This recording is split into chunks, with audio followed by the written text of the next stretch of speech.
হ্যাঁ, বাধ্য হয়ে আসছে। আমি আপনাকে কত ফোন দিয়েছি, আপনাকে কোথাও পাচ্ছি না। ঝামেলা ছিল না বেশ। ভালো আছেন আপনি? আমি ভালো নাই।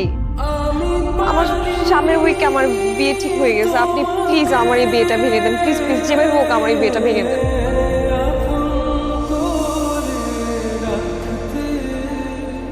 এখন আর পাগলামি করার বয়স আছে?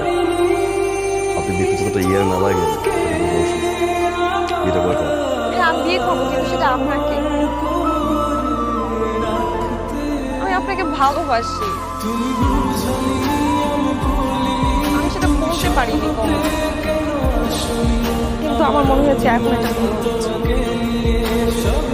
আমি আপনাকে ছাড়া অন্য কোথাও বিয়ে করতে পারবো না। আপনি যেভাবে হোক এই বিয়েটা ভেঙে দেন না প্লিজ, আপনি যেভাবে হোক এই বিয়েটা ভাঙেন।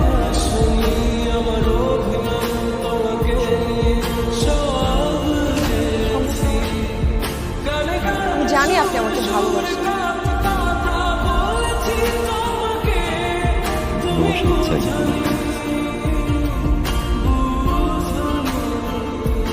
আর এই ফ্যান্টাসি মাঝে মাঝে রিয়েলিটির কাছে হেরে যায়। আমার রিয়েলিটি হচ্ছে আমার মা, আমার বাবা, আমাদের সংসার।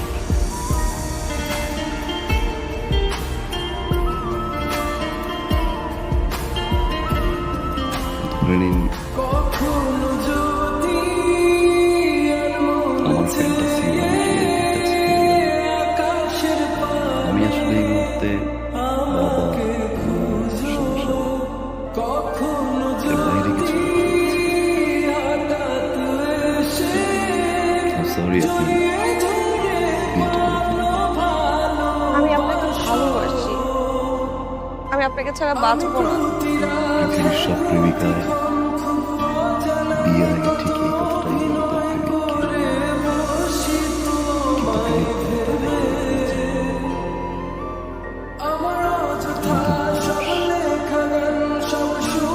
নতুন সংসার, নতুন স্বপ্ন, ওদের সবকিছু ভুলে যায়।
কেমন আছেন?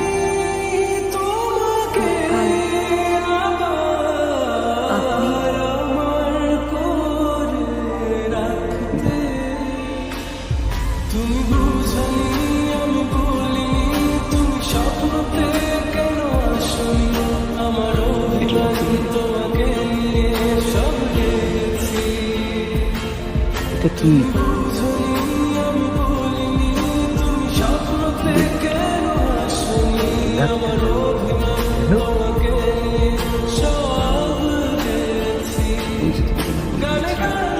লাগবে না, ছোটখাটো থেকে 2 লাখ টাকা একটা মানুষের তুই দিতেই পারি। রাখ, তুই চালাবি। রাখ, থাক থাক।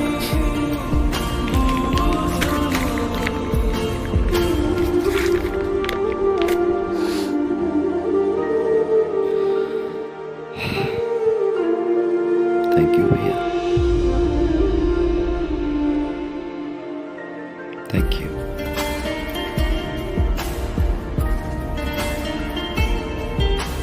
তোমার কাছে এটা 1.5 লাখ টাকা হতে পারে, আমার কাছে অনেক কিছু।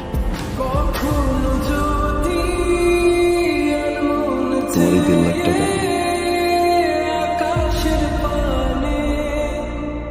আমার এই জীবনের মোড় ঘুরিয়ে দিয়েছে ভাইয়া।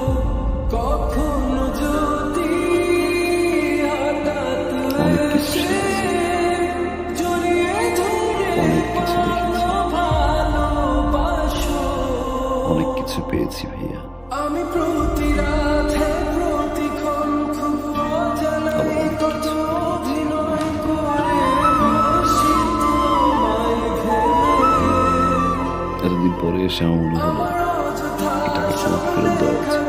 সব শুনে মন করে উচতন, তুমি বোঝোনি কেন আমাকে, তুমি বুঝো